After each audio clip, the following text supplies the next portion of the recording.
Please go ahead and open your Bibles to Leviticus chapter 21, page 170 in the church Bibles here. Page 170, Leviticus chapter 21. This morning, as we continue our survey through the book of Leviticus, we come to a larger unit that stretches from chapter 21, verse 1, and all the way to chapter 22 and verse 16. So far, we've seen since Mount Sinai, Exodus 19, in our survey through the first 5 books, we've seen the Mosaic Law as a whole and the book of Leviticus specifically emphasizing that all of God's people are called to live holy lives. That's, as you can see there, the theme of the book itself is that He requires holiness from all His people. Yet within that broad call, this particular section that we're going to be looking at today focuses on something more specific. Here's where we see God's call, especially for the priests and the high priest, the spiritual leaders of that time, to live by an even higher standard of holiness. That's what you're going to see today. Spiritual leaders bearing an even greater responsibility to live holy lives. And this is not just an Old Testament idea. Even in the New Testament, there's greater expectations placed on those who are in leadership. The pastoral epistles, 1 Timothy 3 verses 1 through 13 and Titus 1 verses 6 through 9 describe the qualifications for those in leadership, and you will see pretty much all those are there even for everyday Christians, but there's a more specific emphasis given for those in leadership. So in that sense, this passage we're going to look at today is not just historical, but it's also highly relevant for the church today. So before we walk through this section together, let's come before the Lord in prayer, asking Him to open our eyes and hearts, to help us receive His truth with humility and to apply it with the strength that He provides. Please join with me as I pray. Father, as I come before your throne of grace, as we all join in prayer, we pray that your Spirit will work in our hearts, that especially, Lord, as I stand here and speak these words, these are very personal to me and very convicting. I pray that you would help me and help us all, Lord, to pursue the standard that you call us to pursue with the confidence that your Spirit will enable us to fulfill that calling. I pray for hearts that are down and discouraged right now. Pray that you lift them up. May your Spirit encourage them, Lord, to look to you for strength.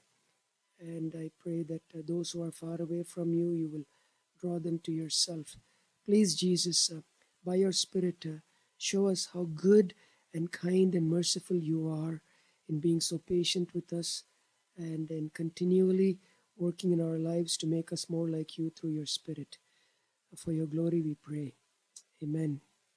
You know, throughout church history, God's people have recognized that those who are in positions of spiritual leadership must live holy lives. Scottish preacher Robert Murray McCheyne put it clearly this way. He said, "My people's greatest need is my personal holiness." The famous British pastor Charles Spurgeon added by saying, "A holy minister is an awful weapon in the hands of God." And Andrew Murray, a prominent preacher and pastor from South Africa, reminds us that the greatest test of leadership is not how we preach, but how we live before God. The point is clear. When leaders pursue holiness, the church thrives. When they neglect it, the church suffers. When think of a pilot in an airplane, a passenger can be careless, sleep, watch movies. They don't need to be that vigilant, but the pilot cannot afford to do that. The higher the responsibility, the greater the need for vigilance. Spiritually, it's the same. Those who lead God's people must live by a higher standard because their influence reaches wider and their failures have greater consequences. How many people who get so disgruntled with the church, even disgruntled with the faith, because leaders have fallen. And that principle is what we see. There is call to holiness, a higher standard for those in leadership. That's what we find in the section that is before us today. Yes, all of God's people are called to be holy. But the priests, and especially the high priest, he's singled out, as you'll see that as we work through this passage, they were called to an even higher standard because of their sacred responsibility. And this morning, as we walk through this passage, I want to highlight 4 truths that show why holiness in spiritual leadership matters so deeply. Let's begin with the first truth. Spiritual leaders must uphold holiness even in seasons of great grief. They must uphold holiness even in seasons of great grief. I've kind of rearranged the section a little bit for the first 2 truths. I'm going to look at the priests, then the high priest. Then we're going to do the same for the following section also. You see, death brings the deepest kind of sorrow. This week, this became very real to us. Someone very close to us. He's actually attended church also a couple of times. 48 years old, suddenly passed away. After a surgery, there was a clot and led to a heart attack. He passed away. So we felt this death very close to home because he was kind of part of our family in many, many ways. And then the grief is real and often so overwhelming. Yet even in those moments, God calls spiritual leaders, at that context, spiritual leaders of Israel, to uphold his standard of holiness. In other words, they were not to imitate the mourning practices of surrounding nations, which often involved defilement and hopeless despair. Look at Leviticus 21, verses 1 through 4. Here's God call for holiness to the priests. The Lord said to Moses, "Speak to the priests, the sons of Aaron, and say to them, a priest must not make himself ceremonially unclean for any of his people who die, except for a close relative, such as his father or mother, his son or daughter, his brother, or an unmarried sister who is dependent on him since she has no husband. For her he may make himself unclean. He must not make himself unclean for people related to him by marriage and so defile himself." Now, how could a priest become unclean in this immediate context here? By participating in the mourning rituals of the nations around them. We saw this earlier in Leviticus 18 through 20. Don't imitate the customs of the world. Here it's specifically explaining, verse 5, priests must not shave their heads or shave off the edges of their beards or cut their bodies. In other words, these were pagan customs. They were expressions of despair, rooted in hopelessness. But God's leaders were called to remain distinct. Even for close family members, for the priests, even when they exhibit grief, they're not to imitate how the world grieves with a sense of hopelessness. Verse 6 explains that. They must be holy to their God and must not profane the name of their God. Why? Because they present the food offerings to the Lord, the food of their God, they are to be holy. Because of their sacred responsibility, the duties that they perform, they have a higher call. That's what he says. Now, this does not forbid tears or genuine mourning. Scripture portrays godly men weeping. Jesus wept at the tomb of Lazarus. But even in deep sorrow, leaders are to reflect God's holiness and the hope they possessed, not the hopelessness that the nations, that the pagans are marked by. Now, for the high priest, the standard becomes even more higher. Why? Because the high priest alone, if you've been with us throughout Leviticus, what do we find? The high priest alone could enter the most holy place, that too one day a year. He was the one that could draw closest to God's presence. Look at verses 10 through 12. The high priest, the one among his brothers who has had the anointing oil poured on his head and who has been ordained to wear the priestly garments, must not let his hair become unkempt or uncover his head, as the footnote suggests, or tear his clothes. He must not enter a place where there is a dead body. He must not make himself unclean. Now notice here it comes, even for his father or mother. For the priests, they could do that. High priest standard becomes even more higher. And he could not leave the sanctuary of his God or desecrate it because he has been dedicated by the anointing oil of his God. I am Yahweh. I am the Lord. These high standards that were set upon to the high priest was designed in such a way to remind the people not only of God's holiness, but also of the hope that extends beyond the grave. That's why leaders could not mourn like the world mourned. Because if you also mourn as a leader, like the world mourns, with a sense of hopelessness, then your people are also going to forget the hope that we have. In general, God's people are to always grieve with hope, not without hope. But leaders are called to a higher standard. Today, those in leadership are not bound by ceremonial restrictions. They may attend funerals and grieve with their families, yet even in that mourning, leaders are to display a hope of the resurrection secured by Jesus Christ. At Christian funerals, we often say, we grieve, but not like those without hope. We grieve, but not like those without hope. Spiritual leaders also feel grief deeply, but their calling requires them to respond in a way that reflects a deeper hope and a deeper holiness, not despair. And that hope should be evident even in prolonged seasons of sorrow. Prolonged seasons of sorrow, that hope should be evident. Yes, it is a challenge. Yes, it is a battle. And sometimes you think there's darkness, and that leads to greater darkness instead of the light coming. I thought I saw a light, but then that light ended up into further darkness. Even in those moments, the hope that we have because of the resurrection of Jesus should sustain all of God's people, more so those in leadership. That's truth number one. But grieving with holiness is just one part of a leader's calling. God's standard touches every area of their lives, including their closest relationships. And that brings us to truth number two. Spiritual leaders must guard the purity and sanctity of marriage. Must guard the purity and sanctity of marriage. This is the second major requirement for those in leadership, the priests and the high priest. Look at verses 7 and 8, where the priests are restricted from marrying a woman defiled by prostitution or divorced from her husband.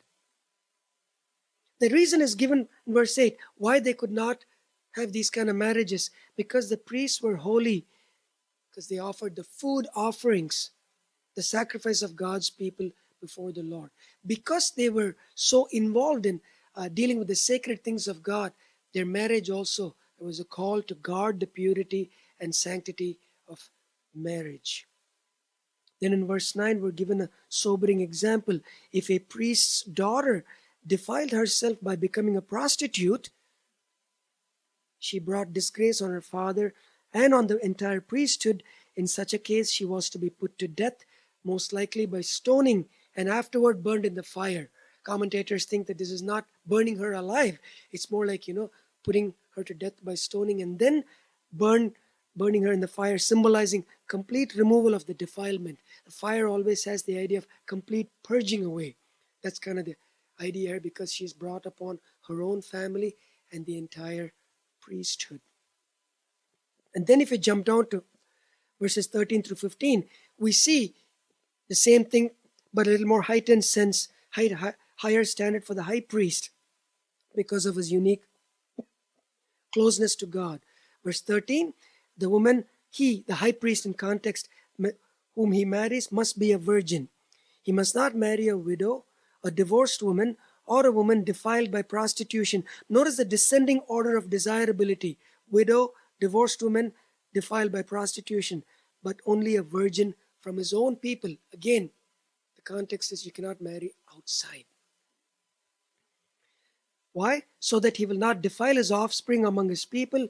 I am the Lord who makes him holy. You can see the purity of his marriage was to reflect the purity of his office.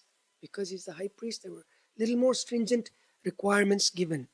In other words, The high priest's family life was part of his ministry witness. Today, as you know, those requirements are no longer in effect. So there are no ceremonial marriage restrictions for pastors or elders. Yet the call to holiness, even in this area, remains. Yes, all believers are called only to marry other believers. 1 Corinthians chapter 7, verse 39, and the familiar 2 Corinthians 6:14, the unequally yoked. An extended application would be in terms of marriage also. And those who came to Christ while already married to unbelievers should remain in that marriage as long as the unbelieving spouse is willing. 1 Corinthians 7, verses 12 through 16. The point is, all believers are to take the marriage covenant seriously. But spiritual leaders are also particularly called to guard the purity and sanctity of marriage. In 1 Timothy 3:2, when Paul talks about qualifications for elders, he says elders are called to be faithful to their wives. Now, some of the other translations have it as husband of one wife. That's actually led to a lot more confusion than people might realize. That word, it's actually one word. In the first century, that word would be placed on tombstones. If a man lived faithfully to his wife, that word would be marked. So that's the idea of faithfulness to their wives. The Bible does not prohibit pastors from remarriage if the wife passes away. I know some disagree on this, but husband of one wife can sometimes give a rendering that people could misunderstand. So helpfully we have faithful to their wives. Point is, guard the sanctity of the marriage. Elders are specifically called. Yes, all believers are called to guard the marriage bed, the purity of the marriage bed. But elders are called. And deacons, the same chapter, come down to verse 12, they're also called to be faithful to their wives. In other words, a leader's marriage is foundational to his ministry. I mean, imagine a house has beautiful walls, it's got strong beams, looks really nice. But if the foundation gets cracked, the whole structure becomes unstable. Sometimes basement flooding is because of what? The crack in the foundation. So what do you have to do? Dig the entire side of the house, do the work properly if you want to fix it once and for all. And that is expensive. For those who've gone through that, you might know the pain. In the same way, when a leader's marriage is compromised, it actually affects every area of his leadership. So that's the second truth God reminds us here. Spiritual leaders are called to guard the purity and sanctity of marriage. And that brings us to truth number 3, which shows how leaders must display a wholeness throughout, consistent with their holy calling, verses 16 through 24. When God established the priesthood for Israel, one of his requirements was that the priests who approached him in the sanctuary had to be physically whole, free from bodily defects. Why? Why would God do that? Why would God say they had to be physically whole? Because their physical wholeness was meant to teach Israel that any kind of defect symbolically did not align with the perfection of God's holiness. Think through this with me for a moment. The animals that were offered for sacrifice had to be pure, perfect, and blameless. Just as the animals had to be that way, the people who are offering those sacrifices, not the ones who brought it, the people who are offering, administering those sacrifices, the priests, had to reflect God's holiness, perfection. So they had to be physically whole. The physical wholeness was to point to this perfectly holy God that they are serving. Look at verses 16 and 17. The Lord said to Moses, "Say to Aaron, for the generations to come, none of your descendants," so that's specifically applicable again to the priesthood, "none of your descendants who has a defect may come near to offer the food of his God." And the next verses talk about the different kind of defects. But priests with physical defects were not excluded from the priesthood altogether. They could still serve in other roles and eat the portions allotted to them. They were only restricted in administering the sacrifices. Look at verses 22 and 23. He, the priest, may eat the most holy food of his God as well as the holy food. Yet because of his defect, he must not go near the curtain or approach the altar and so desecrate my sanctuary. Again, that familiar, I am the Lord. I am Yahweh who makes them holy. Again, their limitations were not a sign of rejection, but a symbolic reminder of God's perfect holiness. Today, these ceremonial restrictions don't apply. We no longer have a temple or offer animal sacrifices, and physical perfection is not a qualification for spiritual leadership, but spiritual wholeness is a call. Leaders must demonstrate sound doctrine, moral integrity, and godly character. Their lives must reflect God's holiness. Think of it like this. Think of a hospital. You got many rooms in a hospital, and every room must be kept clean. But the operating room requires stricter cleanliness. Why? Because what happens there is life impacting. Even in companies that manufacture certain products that are used in the hospitals, there's something called a clean room. It's part of my background. I'm aware of that. You have to check the air particles. There's so many things that go along with that. Why? Because something critical is happening there. In the same way, those handling sacred matters of God, specifically leaders, must maintain higher spiritual standards. One writer wisely observed and wrote these words: many who aspire to positions of leadership must be put on hold until they meet the requirements. And sad to say, many who are in such positions probably should withdraw until they get their spiritual lives in order. Leadership is a call to spiritual integrity. That's truth number 3 there. Spiritual leaders are called to display a wholeness consistent with their holy calling. Now you realize why I said this is hard for me to speak on. Fourth and final truth is spiritual leaders must serve the Lord with holy reverence. If that point has not been communicated so far, the Lord again reminds his people, I want you to get it. 16 verses are dedicated to that. We're not going to look at all of that. The point here that God is making through Moses is that priests are to show reverence in one specific area by not eating the sacred offerings while they are ceremonially unclean. Look at verses 1 to 3 of chapter 22. The Lord said to Moses, tell Aaron and his sons to treat with respect the sacred offerings the Israelites consecrate to me, so they will not profane my holy name.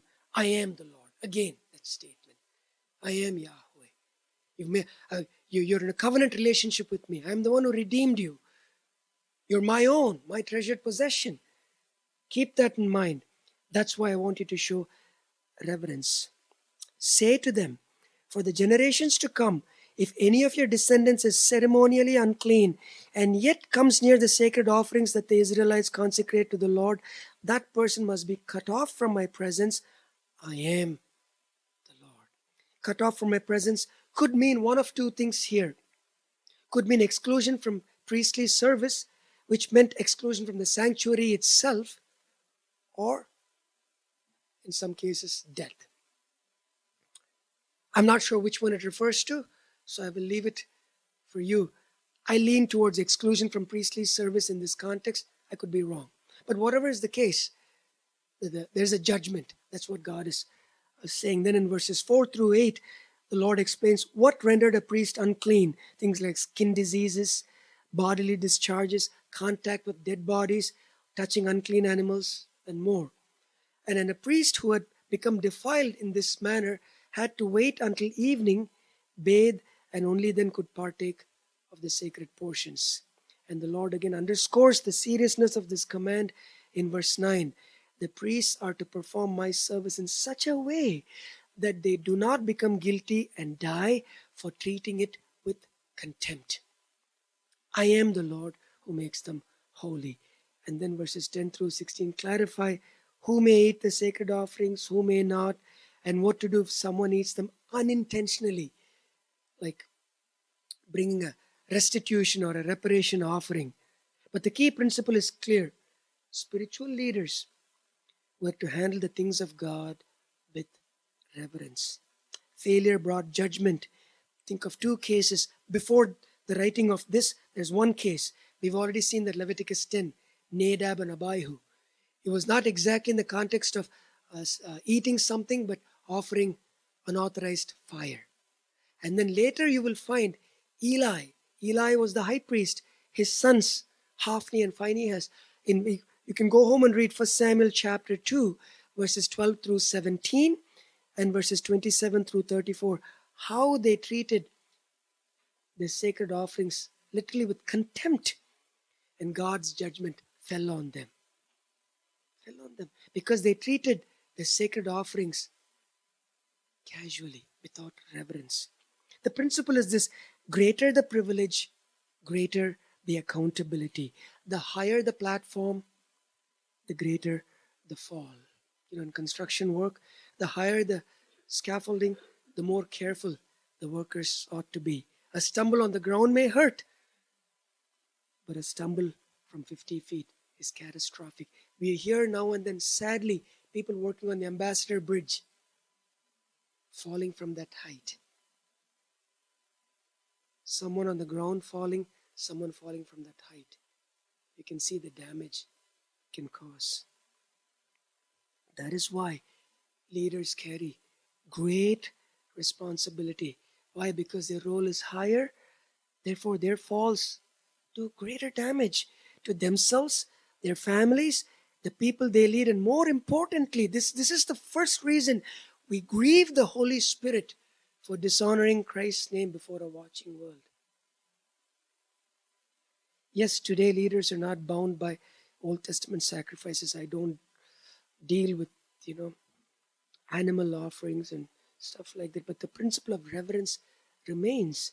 Leaders must handle the sacred things of God with reverence. This would include proper stewarding of money and other resources, proper administration of the sacraments, whether it's baptism or communion, rightly handling the word of God, reverentially leading all aspects or making sure all aspects of corporate worship are done properly.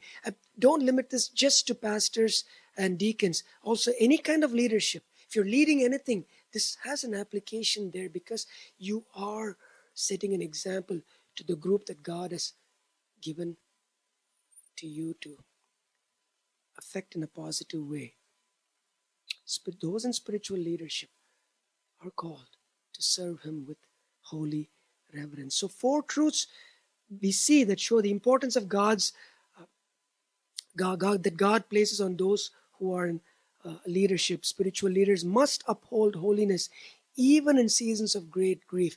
There is something that leaders have to bear a lot more than others. That's just the reality.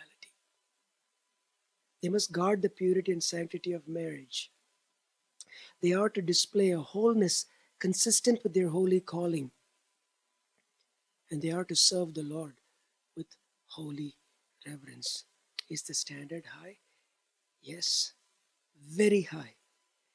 And yet, spiritual leaders too are fallen people. Sinners redeemed by His grace. But the beauty is this: God never calls His servants to a standard He will not also empower them to pursue. This is clear throughout this section of Leviticus. Notice this repeated refrain 5 times. You see this. Pay close attention, please. Chapter 21, verse 8. I, the Lord, am holy. I who make you holy or set apart. Verse 15. I am the Lord who makes him, in that context, high priest, holy. Verse 23. I am the Lord who makes them holy. Chapter 22, verse 9. I am Yahweh who makes them holy. And the same thing is repeated in verse 16. In other words, what God requires, God also graciously supplies. And this provision of God to cover our failures reaches its climax in the gift of His Son, isn't it? Jesus, through His perfect life, sacrificial death and resurrection, is our perfect high priest who is continually, even right now, as I'm reading, I have this text, that this reminder in the header and in the footer, because I am blind. Sometimes I forget, Holy Spirit, I need you, and to lean on the Spirit's power. I know that Jesus is interceding even right now, the perfect high priest, interceding so that our worship may be acceptable to God. Our service is acceptable to God. Peter beautifully captures this theme in 1 Peter chapter 2, verses 4 and 5. I could have gone through the book of Hebrews, and I was tempted to list many verses, but just to keep it brief, notice in 1 Peter 2 what Peter says: as you come to him, the living stone, Jesus, rejected by humans, but chosen by God and precious to him, you also, notice this connection, you also, like living stones, he is the living stone, we are like living stones, are being built into a spiritual house to be a holy priesthood, offering spiritual sacrifices acceptable to God through Jesus Christ. Old Testament sacrifices, Peter, especially 1 Peter 2, is loaded with Old Testament imagery. What Peter is doing is he's taking what God told the Israelites, his people. He takes that and he says, now you are that people. You are the people of God, which is a description for believing Israel in the Old Testament. You are this people. He calls us a holy priesthood. This includes those in leadership as well, offering spiritual sacrifices acceptable to God. But notice those last three words: through Jesus Christ. In other words, everything we do, that we offer, even that little tract that you pass in the name of Jesus to someone, it becomes acceptable through Jesus Christ because it is purified through him. And that's how it becomes acceptable to God. You folks sang lovely songs earlier. We were encouraged to sing along. Every week, we're blessed with that. But how does that worship become acceptable to God? Not because they do a great job, which they're called to, but because it goes through the Son. Everything that the Father accepts has to come through the Son, including every one. Every believer lives under the rule of King Jesus, and every believer is a priest offering spiritual sacrifices to God that's acceptable because it goes through the blood of Christ. His shed blood covers all our failures and makes our worship acceptable. But that does not remove our responsibility, especially the responsibility of leaders to worship and serve God with reverence, humility, and holiness. There is what God does part there, but also we are called to do our part. May the Lord enable everyone in Grace Bible Church, and especially every spiritual leader now, and those he will raise up in the years to come, I hope it's multifold, to pursue this high standard of holiness by looking to Jesus, by continually depending on Jesus, and by leaning on the power of his Holy Spirit to offer our worship through service that is acceptable to God. And for those of you who are still far away from Jesus, it doesn't matter if you've been born in a Christian home, being raised in a Christian home, but if you're still in your heart far away from Christ, I urge you, turn from your sins, turn from your wicked and rebellious ways, and turn to Jesus. If God takes the sins of his own children, and he takes the sins very seriously, even the sins of those in spiritual leadership so seriously, how much more serious it will be when you stand before him in judgment apart from Christ. You cannot save yourself. You cannot get a right standing before this holy God on your own. Your efforts, your morality, your good intentions, even on your best day, it still falls short. You need Jesus. He alone can cleanse you. He alone can forgive you. He alone can bring you into a right relationship with God. So come to him as you are, without delay. He stands ready to receive all who would repent and believe and follow a lifelong journey of repenting and believing. Let's pray. Father, we thank you for your word that does not leave us hopeless, but reminds us the enormity of the call, the holy call you issue to us. It reminds us of that, but also it gives us comfort that we're not called to live this holy life in our own strength. Thank you, Jesus. Every step of the way, we can be comforted that you have, by your life, by your death, by your victorious resurrection, has secured us what we need to make us acceptable to God and to make us offer worship that is pleasing in His sight. You've created us for one and only purpose, to worship you. Even leaders, as I stand here, Lord, I know I failed in every area here. But I pray that you forgive me and you forgive all the others in leadership here, as well as all of us, Lord. We're all a holy priesthood. Help us, Lord, to take this call to holiness seriously. Help us to pray for one another diligently, but also help us to be comforted continually. Lord Jesus, thank you. We're never alone. You never abandon us. Even in our worst days, you still are there with us. You pick us up even when we fall multiple times in a day. Thank you, Jesus. Thank you so much for being the perfect spiritual leader, the chief shepherd who laid down his life for his flock. Thank you, Lord. Seal these truths to our hearts, and those who are far away, please give them a new heart, give them a new spirit, so that they too can pursue this wonderful call of a life dedicated to holiness. In the most holy name of Jesus we pray. Amen.